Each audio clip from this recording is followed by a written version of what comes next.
Making agent calls can be very challenging, and that's why we made this video just for you today. I broke down what Sub2 can do for these real estate agents, Debbie and Madison, in an amazing call that you're going to be watching here in just a couple of seconds. In fact, I made this call right here. Now, I want you to stick around to the end because we have an incredible bonus just for you. You want to learn how to work with agents and make a ton of money by partnering with them? Because it's not just doing one deal. We're looking for a long-term relationship with these agents. Agents, we love you. Enjoy the video.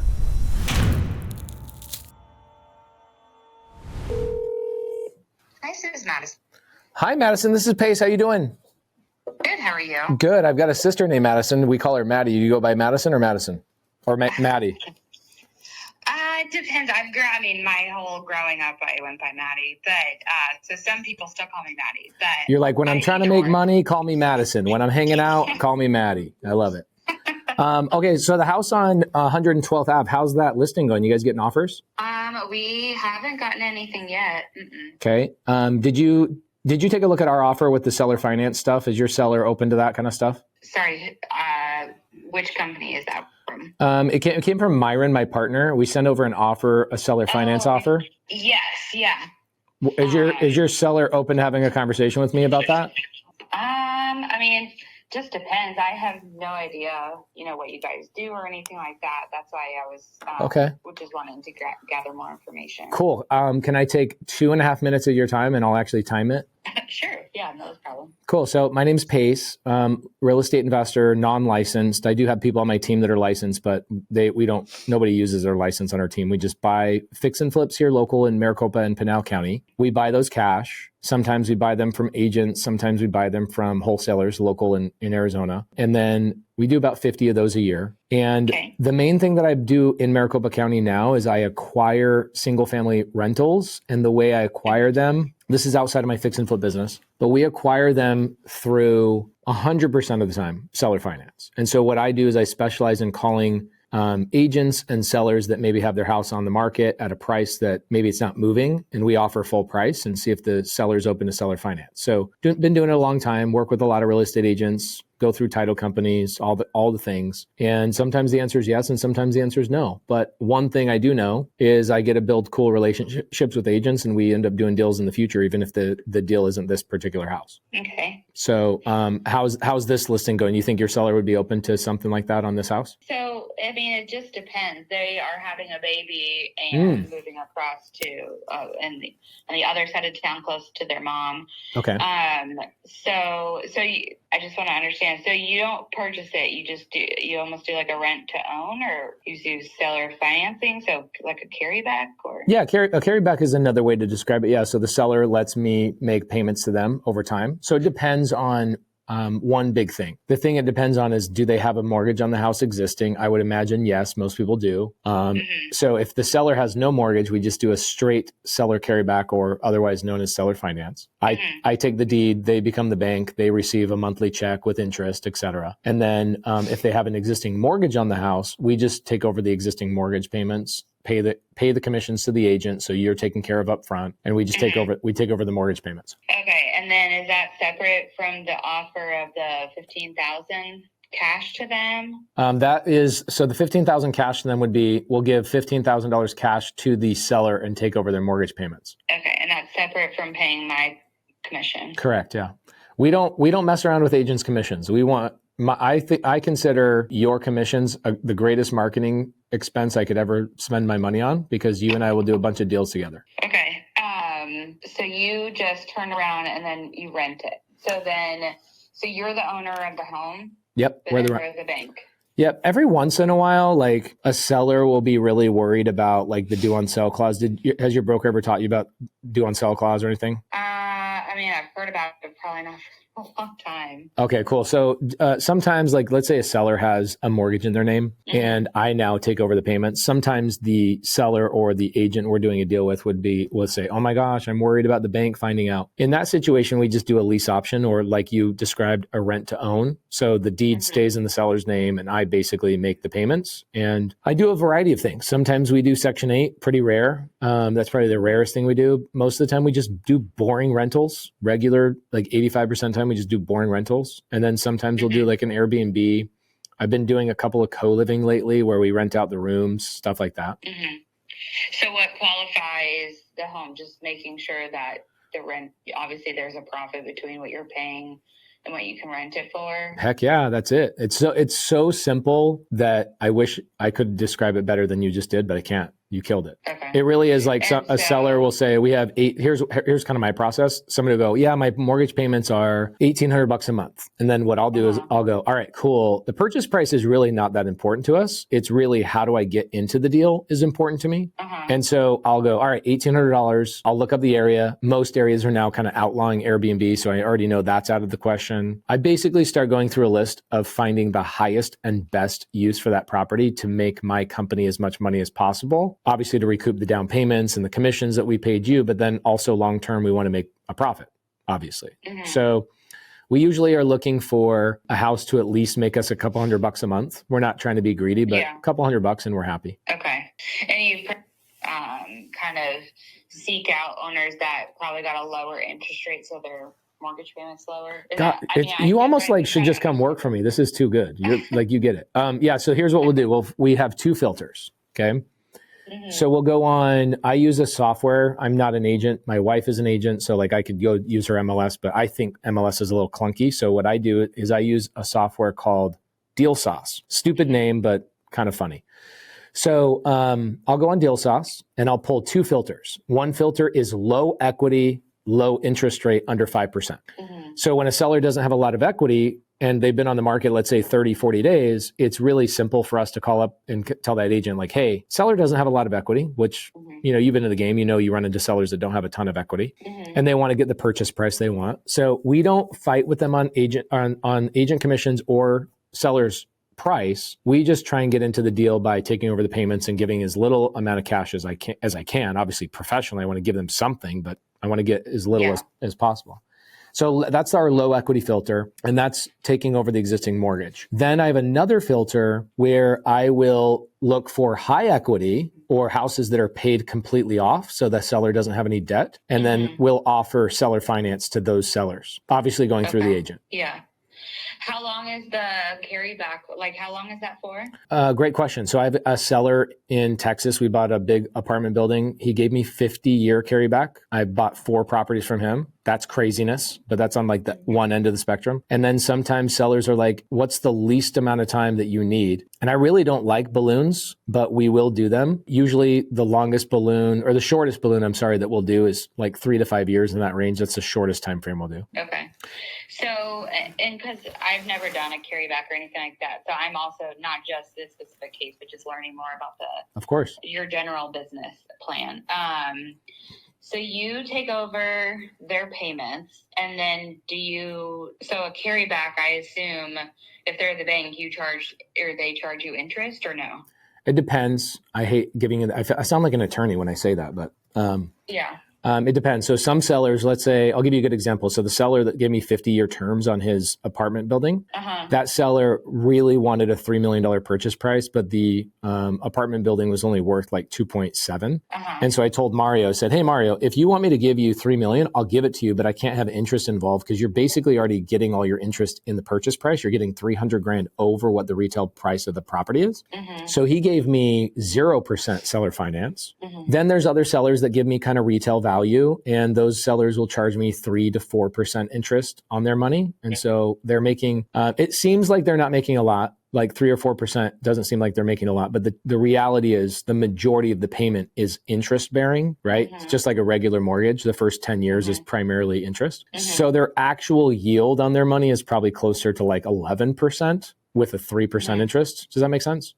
Cool. Yeah. So if the seller is somewhere around the retail value, we're usually between 3 and 4%. Okay. And I mean, obviously with them, my interest is their best interest, right? So you default on a payment, they are on that mortgage. What happens? A couple of things. So, gosh dang. Matt, I'm sorry, my TC Jade is here with me, by the way. Say hi, Jade. Hi, Madison. How are you? Hi, good. How are you? So good. These are great questions, by the way. Most agents don't even know to ask them, to be honest. So if I default on a payment that I'm taking over, couple of things is you would not want to sell any of these deals to a company that doesn't have the backing or the credibility. So that's number one. Like somebody could promise you the world and sign all the great contracts and all of those types of things. But at the end of the day, they need to have credibility in order for your seller to feel comfortable. Same thing with you. So we would give you all that kind of stuff, like documentation that we own hundreds of these and we've never defaulted on a payment. Like I'll give you all that kind of stuff too.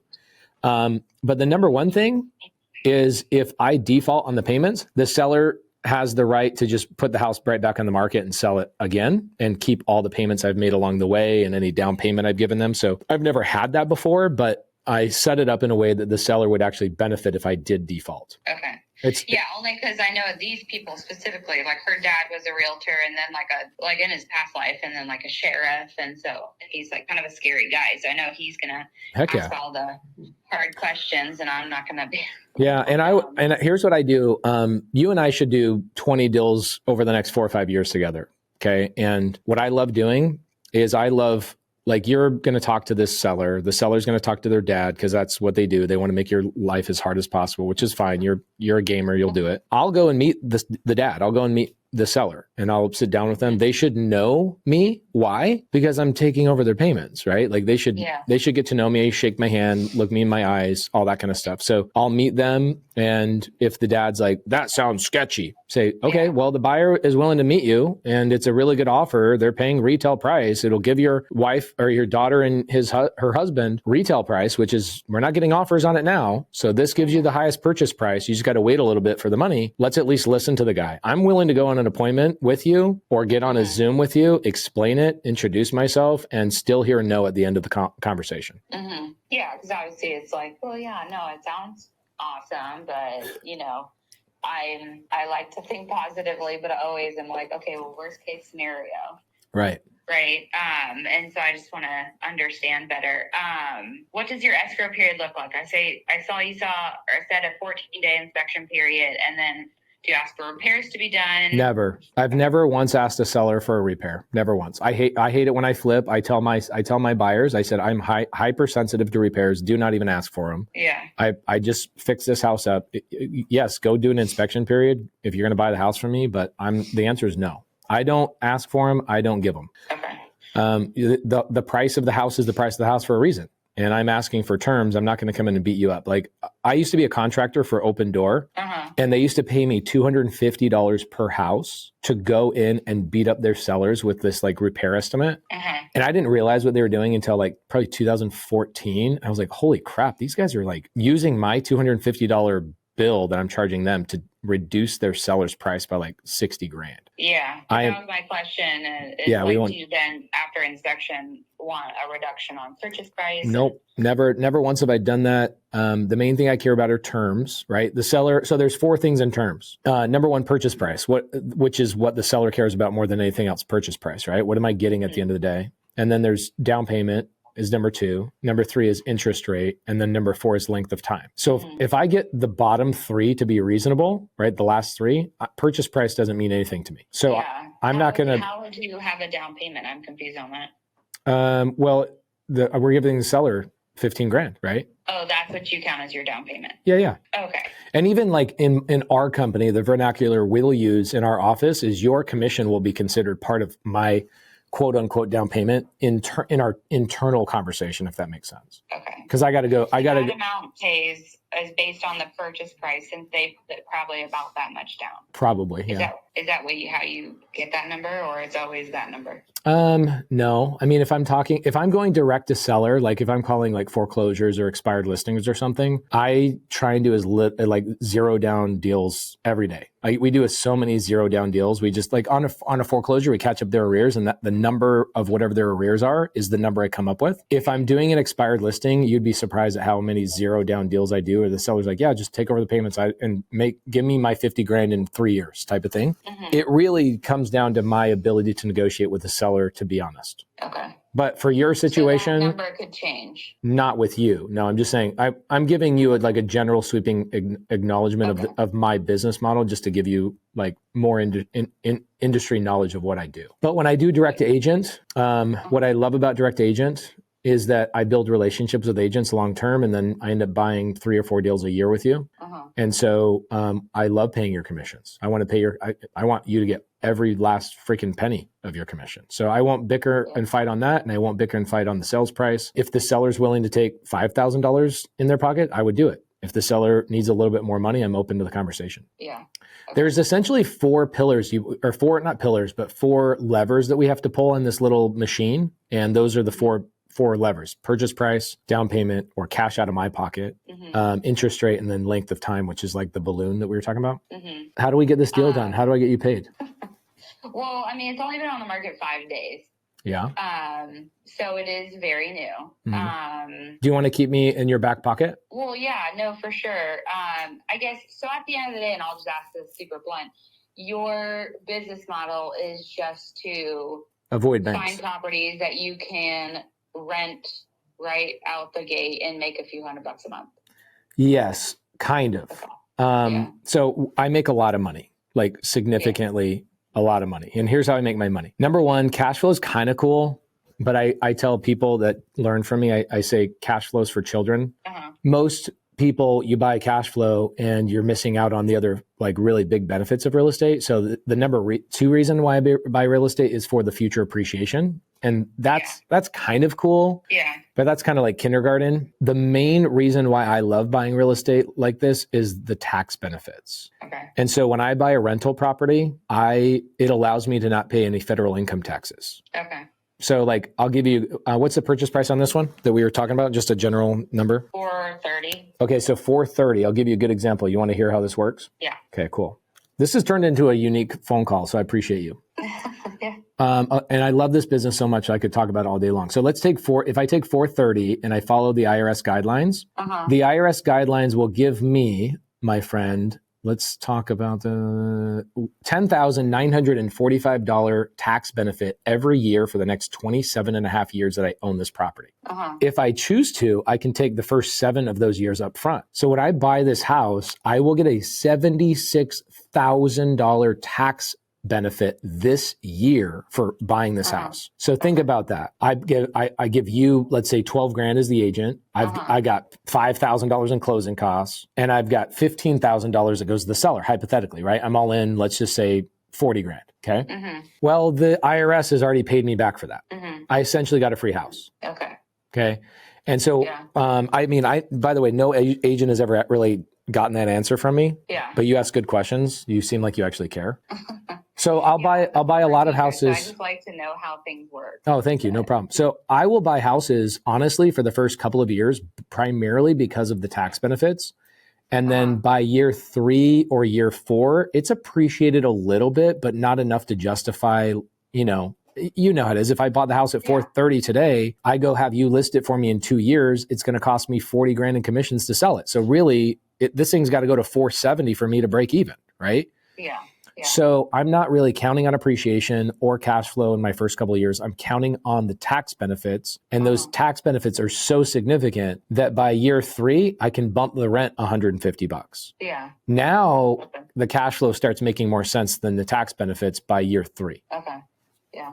And no, that's smart. I mean, I love, I'm a homeowner. I'm 35. I'm like, how can I would love to just continue to buy real estate, but obviously I need to make more money. No, you don't. But I do though. No, you don't. I mean, you should make more money, but like, think about this.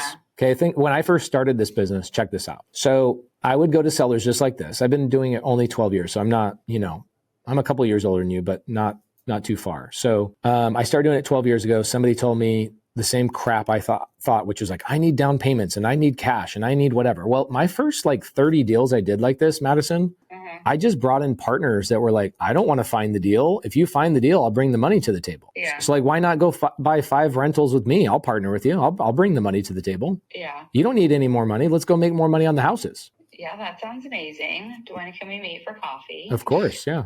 No, really. My mom and I were a mother-daughter. She joined me in real estate 3.5 years ago. I've been doing it for 6 years, or 5.5 or so. But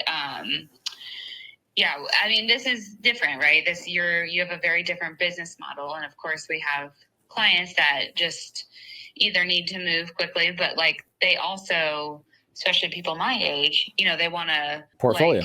Move. Yeah, they want a portfolio. They want to, like a stepping stone to one day get their dream home. So invest in. My mom, I know she wants to start doing, investing in properties as well. So she's a very smart businesswoman. Okay, so here's what I could tell you I could do for you. Forget about this house, okay? Because you're gonna go do some homework on this house, and maybe you and I do a deal on this house. Maybe we don't. No big deal. I have a huge line of credit that I can go do as many fix and flips as you can throw at me, and we can partner on them.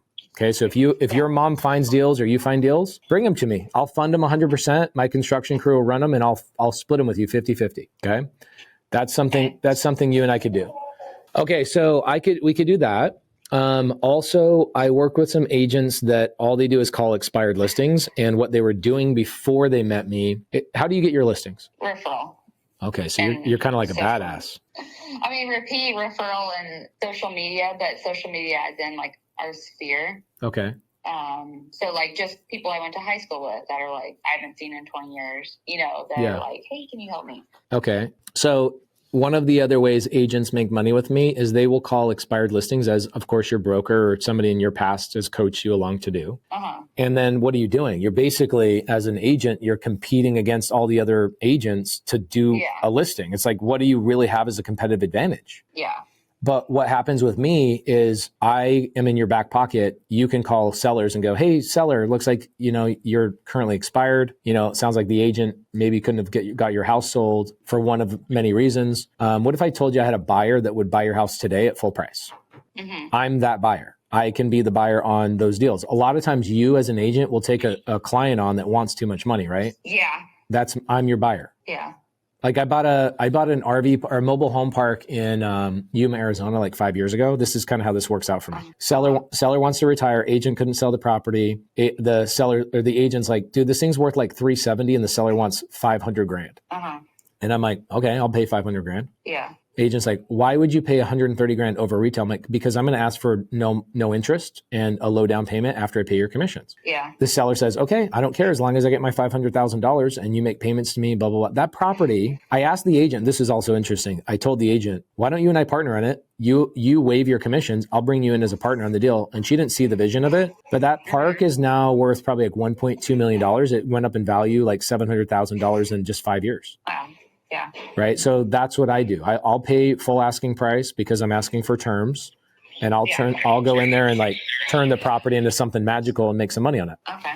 So on this particular deal, what do you think our next steps are? Well, I definitely want to like set up a call with my mom too, just like, because sure, I can all day like say, oh, I met this guy, he's a cool guy, like we talked investment and stuff like that, but she's going to be like, well, what's the catch or things like that. But we're mother and daughter, right? So do you want to meet me at my office and like meet my team and stuff like that? Would that help? Yeah, no, that'd be great. I think, just because since we are referral and past clients, like I told you at the beginning of the call, it's like their best interest. Like I can't ever have my reputation of like not having like, they're back. I get it. People that need like this particular seller. Sure. If they could, this might work for them because they've only owned it 2 years, don't have a ton of equity, right? And are having a baby and just, they already have another house on the other side of the town. This is literally the exact seller I love doing deals with. Yes. Yeah. So this might actually work for them. Right. But it's like, I was talking to my mom about it earlier, because I showed her the email you guys sent. So, but she's definitely like interested in hearing it but like her first question is like, well, I wonder if it's like open door where they come in and then they're like want to reduce everything. So, tell her I used to work for Open Door and I left the second I found out that that's what they did. Yeah. Yeah. So all this is great. And she's like, where do you guys live? Education. What part of city do you guys live in? I live in Chandler. She lives in Scottsdale. So like we work out of Arcadia. Oh, cool. Okay. My office, you know where the Tempe Town Lake is, right? Yeah. You drive by it on the way to Arcadia. Yeah. My office is right there on the water, basically. And I've got a big team. Me, your mom can hang out. You guys want to stop by sometime this week? I'd love to whiteboard out what I do and talk about 10 different ways we can make money together. Yeah. No, that sounds good. Let me look real quick. Friday at 1. What's that? Do you have time Friday at 1 o'clock? Thursday morning-ish? Hold on, let me pull it up. Let me see. The most important appointment of my day is taking my little daughter to school. See, Thursday. How old is your daughter? I've got a 6-year-old girl, and then I've got a 3-year-old girl and a 1-year-old boy. Okay. Life is good. Yeah, I have a 3-year-old as Oh well. my gosh, the best. They say the silliest things. They do. Okay, so I've got time in the morning on Thursday for sure. I've got an appointment. I can meet between 10 and 12:30 at my office. Okay. Yeah. Do you want to text me and see if your mom can make it? Oh, we share a calendar, so I know she can make it. We make appointments for each other. Okay, got it. Yeah, 10 works if that works with you. We have a 2 o'clock later, so. Okay, cool. Let's do 10 o'clock, my office. I'll shoot you, or Jade. I've got another call I'm going to jump on actually like right now, but Oh, yeah. Jade, my TC, she'll text you the address and we'll meet you there at the office at 10. Okay. Yep. Sounds great. Okay, you're awesome. I appreciate you. Yeah, of course. Looking forward to meeting you. Okay, bye-bye. Bye. If you've made it this far in the video, you deserve a bonus. What we did with Madison and Debbie is we actually took this phone call. I invited them to my office. I spent over an hour and a half with them whiteboarding what Sub 2 can be, how we do deals with agents, how I want to partner with them long term. And surprise, this deal ended up closing and we ended up making $15,000 helping our seller. They got their commission paid. If you want to see the entire 1.5 hours, go down in the description below. We got a link. We'll give you that as a freebie. Enjoy the video.